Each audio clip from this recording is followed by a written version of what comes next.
ces chimères emplumées volent en quelque sorte juste devant une installation assez importante, donc volent sur un fond bleu avec des petits entrelacs, des petites lignes blanches qui tourbillonnent, qui peuvent nous faire penser à de gros nuages.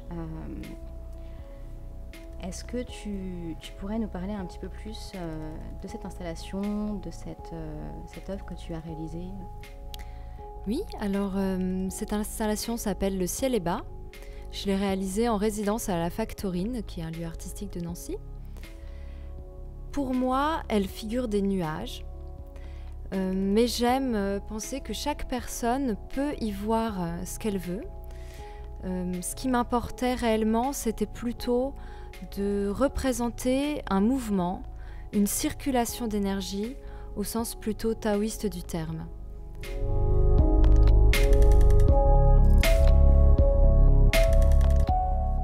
Et donc, ce qui est assez surprenant quand on s'approche de cette installation, c'est que l'on se rend compte qu'on n'est pas sur du papier, mais qu'on est directement sur le bois, puisqu'on comprend aussi qu'il y a les nervures du bois. Et donc, tu as fait le choix de présenter les panneaux gravés et non pas les impressions, ce qui donne cette impression aussi justement de force et de stabilité, malgré le mouvement très aérien, qui capture le regard et lui donne à la fois beaucoup de douceur et nous pousse beaucoup à la contemplation.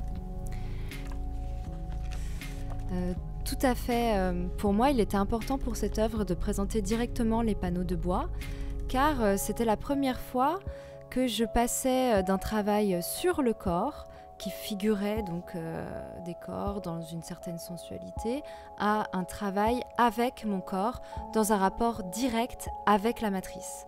Et c'est pour ça que j'avais vraiment envie qu'elle soit présente. Pour réaliser Le ciel est bas, d'abord je teins mon bois en bleu, et ensuite je vais allonger mes panneaux au sol pour réaliser un croquis très léger, à peine quelques lignes, qui vont permettre d'avoir une direction afin de pouvoir me lâcher et au moment de la gravure, ne plus avoir besoin de réfléchir aux dessins dans lesquels je vais pouvoir m'engouffrer et que je vais pouvoir me laisser m'emporter.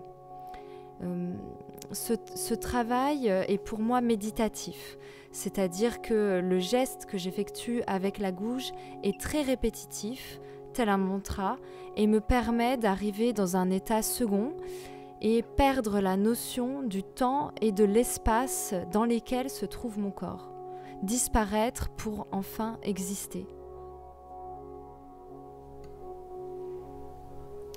Et cette œuvre est très proche dans son énergie, dans son déploiement justement, d'une autre œuvre qui s'appelle La rivière, que nous présentons dans le hall d'entrée.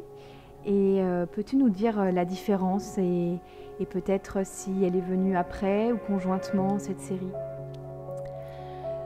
Alors La rivière a dû naître 2 ans, je pense, après Le ciel.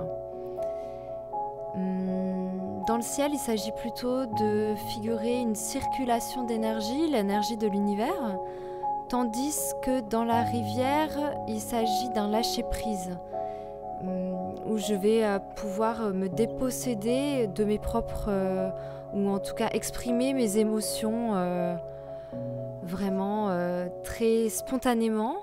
Quelquefois, la gouge se fait douce dans le bois et parfois elle est plus agressive. Il y a une idée de rythme qui est très présente, le rythme avec lequel je grave.